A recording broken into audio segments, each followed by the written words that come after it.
চারটা পাম্প ঘুরে আসছে এখানে। ঘন্টার পর ঘন্টা আমরা রাস্তায় পড়ে থাকি গ্যাসের জন্য। 3 ঘন্টা 4 ঘন্টা ধরে যদি আমরা গ্যাস নেই তাহলে আমরা ডিউটি কখন করব? পয়সা নাই 100 120 2-3 ঘন্টা গ্যাস লইলে ঠিক মতো ভাড়াও মারা যায় না। গাড়ির জামাটা উঠাইতে পারি না, নিজের বেতন তো দূরের কথা। রাজধানীর তেজগাঁওয়ের 7 রাস্তা মোড় এলাকা, যেদিকে চোখ যায় গ্যাসের জন্য ঠাঁই দাঁড়িয়ে সারি সারি গাড়ি। গরমে হাঁসফাঁস অবস্থা, তবু অপেক্ষা ঘন্টার পর ঘন্টা। আর এটি এখন দেশে জ্বালানি পরিস্থিতির প্রতীকী রূপ। চারটা পাম্প ঘুরে আসছে এখানে।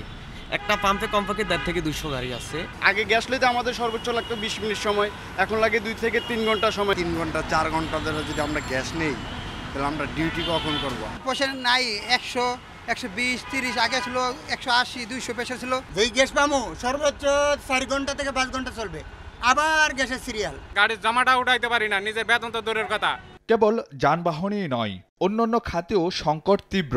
চাহিদার তুলনায় অর্ধেক গ্যাসও যোগান দেওয়া যাচ্ছে না সার কারখানায়। এতে দেশে বর্তমানে 6 সার কারখানার 3টিরই উৎপাদন বন্ধ। একই অবস্থা বিদ্যুতের ক্ষেত্রেও। বর্তমানে দেশে বেড়ে চলা লোডশেডিংয়ের অন্যতম কারণ গ্যাসের তীব্র সংকট।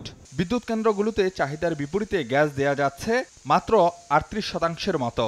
ফলে কেবল গ্যাসের অভাবেই বন্ধ 31 বিদ্যুৎ কেন্দ্র। একই চিত্র শিল্প কারখানাতেও। গ্যাসের অভাবে ধুঁকছে রপ্তানিমুখী খাত, অস্বাভাবিক হারে কমছে উৎপাদন। 30 থেকে 40% আমাদের উৎপাদন নাই, due to the low pressure of gas and low supply of gas. এবং সেটা কিন্তু যখন গ্যাসের অপ্রতুলতা থাকে তখন কিন্তু বিদ্যুৎ উৎপাদনও চাহিদা মাফিক হয় না। সো যেসব ফ্যাক্টরি বিদ্যুৎ দিয়ে চলছে তাদেরও সেম অবস্থায় পড়ছে।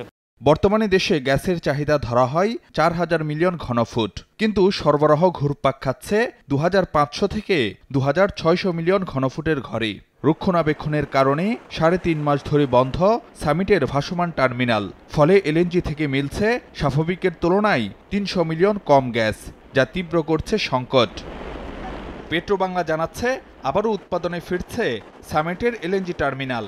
সপ্তাহখানেকের মধ্যেই পরিস্থিতি উন্নতি হওয়ার আশায় সংস্থাটি। বিশেষজ্ঞরা মনে করেন দেশীয় উৎসে গুরুত্ব না দিয়ে আমদানি নির্ভর নীতি দিন দিন ঝুঁকিপূর্ণ করে তুলছে জ্বালানি খাত। আমরা যতই বলে আসছি, যতদিন ধরেই বলে আসছি যে নিজস্ব অনুসন্ধান এবং উৎপাদনের দিকে বাংলাদেশের জাতীয়ভাবে জোর দেওয়া উচিত, সেটা কখনোই সেই রকম জোর পায়নি। সেই ডেভেলপমেন্টটা যদি হয় তাহলে যে ঘাটতিটা থাকে না, বা ওই ঘাটতিতে পড়ার মতো অবস্থা সিচুয়েশন হয় না। বিশেষজ্ঞরা বলছেন গ্যাস অনুসন্ধান কার্যক্রম গতিশীল করার কোনো বিকল্প নেই, না হলে আগামীতে আরও তীব্র হতে পারে সংকট। গ্যাস সংকট যেন পিছু ছাড়ছেই না। কখনো কখনো পরিস্থিতির কিছুটা উন্নতি হয় বটে, তবে চাহিদা আর যোগানের মধ্যে যে বিস্তর ফারাক রয়েছে তাতে খুব একটা হেরফের হয় না। এমন অবস্থায় সংকটের টেকসই সমাধানে দীর্ঘমেয়াদী পরিকল্পনা নিয়ে পাড়ি দিতে হবে আরও অনেক পথ, এমনটি মনে করেন এ খাতের বিশেষজ্ঞরা। ফারুক ভিয়া, রবিন, সময় সংবাদ, ঢাকা।